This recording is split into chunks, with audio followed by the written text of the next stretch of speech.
बहुत बहुत स्वागत है प्यारे बच्चों आप सभी का आज की इस वीडियो में। और आज की इस वीडियो में हम डिस्कस करेंगे क्लास 10th का आपका सोशल साइंस यानी कि सामाजिक विज्ञान का जो सब्जेक्ट है बच्चों, इसी के मिड टर्म एग्जाम के सिलेबस के बारे में।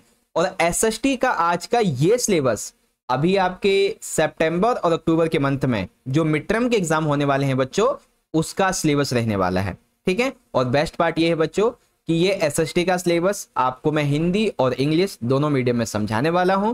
That's why I am telling you कि आप सभी बच्चे वीडियो को एंड तक जरूर देखिएगा। ठीक है, कोई भी क्वेरी क्वेश्चन डाउट हो तो ये रही मेरी इंस्टाग्राम की आईडी, आप मुझे फॉलो करके पूछ सकते हो।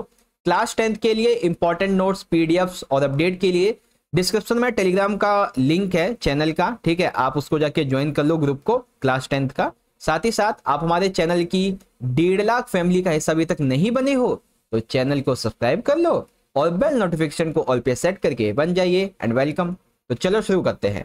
देखो प्यारे बच्चों, आपकी क्लास 10th की एसएसटी में टोटल इस बार 4 बुक रहने वाली हैं, जैसा कि आप सभी को पता है। पहली किताब है आपकी, यहाँ पे देख सकते हैं ये, फिर दूसरी आपकी ये वाली है, तीसरी ये रहेगी और चौथी किताब आपकी ये है।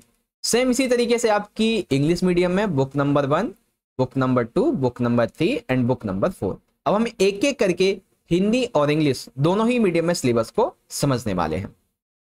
तो सबसे पहले आप अपनी जो पहली वाली किताब है बच्चों, इसको निकाल लो, जिसका नाम है भारत और समकालीन विश्व भाग 2, या फिर यूं कहें कि India and the contemporary world part 2। ठीक है, ये वाली जो किताब है ना, इसको निकाल लो। निकाल ली, वेरी गुड। अब इसमें देखो विषय सूची क्या क्या दे रखी है यहाँ पे। ये रही हिंदी मीडियम में, ये रही इंग्लिश मीडियम में। तो देखो सबसे पहला आपको जो चैप्टर पढ़ना है मिड टर्म के एग्जाम के लिए, वो रहेगा चैप्टर नंबर 1, यूरोप में राष्ट्रवाद का उदय, यानी कि ये वाला यूरोप में राष्ट्रवाद का उदय। इंग्लिश में कहें तो चैप्टर 1 रहेगा आपका the rise of nationalism in Europe.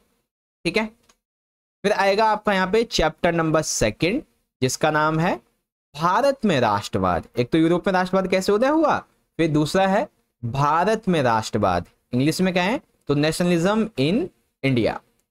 उसके आगे आता है चैप्टर नंबर 4, औद्योगिकरण का युग। ठीक है, ये रहा हमारा चैप्टर 4, औद्योगिकरण का युग। ठीक है, द एज ऑफ इंडस्ट्रियलाइजेशन। ठीक है, इस तरीके से।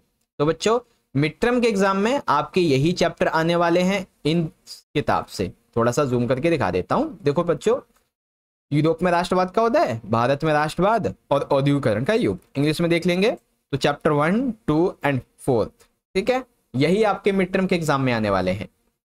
चलो अब निकालो अपनी दूसरी वाली किताब, जो कि है समकालीन भारत भाग 2, कॉन्टेम्प्रेरी इंडिया पार्ट 2। निकाल ली। चलो अब इसमें देखो कौन कौन से चैप्टर पढ़ने हैं।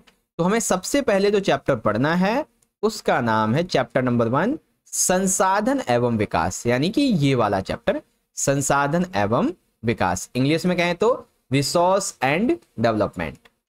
फिर है हमारा चैप्टर नंबर 2, वन एवं वन्य जीव संसाधन, यानी कि ये वाला वन एवं वन्य जीव संसाधन। इंग्लिश में forest and wild life resources.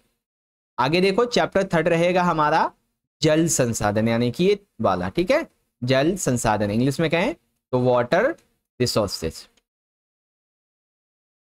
फिर आगे बढ़ते हैं। ठीक है, आई होप आपको समझ में आ गया होगा ना ये दूसरी वाली किताब से कौन कौन से पढ़ने हैं। थोड़ा जूम करके दिखा देता हूं। देखो संसाधन एवं विकास, वन एवं वन्य जीव संसाधन, जल संसाधन। इंग्लिश में देखें तो ये रहे आपके 3 चैप्टर। Okay, very good.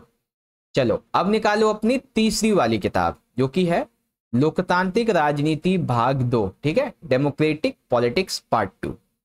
अब इसमें से क्या क्या आएगा, तो यहाँ पे हमारा सबसे पहला चैप्टर होगा बच्चों सत्ता की साझेदारी, यानी कि ये हमारा चैप्टर 1, सत्ता की साझेदारी। इंग्लिश में कहें तो चैप्टर 1 होगा हमारा पावर शेयरिंग। ठीक है, क्या नाम है चैप्टर का, पावर शेयरिंग। फिर यहाँ पे चैप्टर 2 होगा बच्चों संघवाद। ठीक है, ये रहा चैप्टर 2, संघवाद। इंग्लिश में कहें तो बच्चों फेडरलिज्म। ओके, फिर रहेगा तीसरा चैप्टर जाति, धर्म और लैंगिक मसले। ये रहा हमारा तीसरा, जाति, धर्म और लैंगिक मसले। इंग्लिश में कहें बच्चों तो gender, religion and caste. Okay, इसको देख लो एक बार, यहाँ पे जूम करके दिखा देता हूँ। ये देखो ये 3 चैप्टर हैं, चैप्टर 1, 2, 3। सेम इंग्लिश में 1, 2, 3। चलो अब आ जाओ अपने अगली वाली किताब पे, जो कि है आर्थिक विकास की समझ, ठीक है, अंडरस्टैंडिंग इकोनॉमिक डेवलपमेंट। तो इसमें से हमें सबसे पहले चैप्टर पढ़ना है चैप्टर 1 विकास, यानी कि ये है ना चैप्टर 1 विकास, ये आएगा, ठीक है। इंग्लिश में कहें तो चैप्टर 1 है डेवलपमेंट। फिर हमारा दूसरा चैप्टर भारतीय अर्थव्यवस्था के क्षेत्रक, यानी कि ये वाला, ठीक है, भारतीय अर्थव्यवस्था के क्षेत्रक, इंग्लिश में sectors of the Indian economy. उसके बाद अच्छा हाँ, यहाँ पे बस यही 2 चैप्टर हैं बच्चों जो आपके मिड टर्म के एग्जाम में आएंगे। तो एक बार आपको मैं दोबारा से पूरा सिलेबस एक बार रिवाइज करवा देता हूँ, आप देख लेना, ठीक है। पहले देख लो आप अपनी इस वाली किताब से कौन कौन से चैप्टर आने हैं। टोटल 3 चैप्टर हैं आपके, चैप्टर 1 2 4। फिर आपकी इस वाली किताब से 1 2 3 3 चैप्टर आपके आने वाले हैं। आगे देखेंगे राजनीति वाली किताब से तो चैप्टर 1 2 3 ये 3 आएंगे। और इसके बाद में इकोनॉमी की बात करेंगे तो इसमें से 2 चैप्टर आएंगे आपके। ओके, तो इस तरह से आपका ये टॉपिक यहाँ पे क्लियर हो गया। अब एक चीज को बड़े ध्यान से सुनो, ठीक है। अभी तक आपको मैंने जो भी चैप्टर्स बताए हैं हर एक मीडियम में, हर एक किताब के, आप सभी को मैं इन सभी चैप्टर्स के मोस्ट इंपॉर्टेंट क्वेश्चंस भी कराऊंगा, ठीक है। इन सभी चैप्टर से जितने भी इंपॉर्टेंट एमसीक्यू बनते हैं वो भी आपको कराऊंगा, ठीक है। साथ ही साथ आपके लिए मैप की जो वीडियोस हैं वो भी लेके आऊंगा। आपके लिए मैं लाइव सेशंस भी अटेंड करूंगा। इवन आपको मैं मिड टर्म के sample question paper complete solve भी करवाऊंगा, चिंता मत करो, ठीक है। बस आपको क्या करना है बच्चों, आपको हमारे चैनल को फटाफट से सब्सक्राइब करके बेल नोटिफिकेशन को ऑल पे जरूर से सेट कर देना है, ताकि जब भी हम कोई नई वीडियो अपलोड करें तो आपके फोन पे नोटिफिकेशन आ जाए 10वीं की, और अच्छे से आप तैयारी कर सको, है ना। आई होप आप समझ गए होंगे। वीडियो अच्छी लगी है तो लाइक करें, अपने सभी दोस्तों में ज्यादा से ज्यादा शेयर कीजिएगा।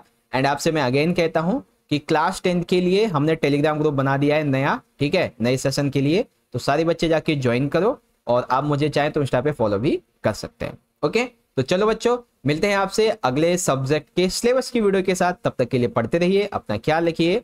बहुत बहुत धन्यवाद। जय हिंद, जय भारत, वंदे मातरम।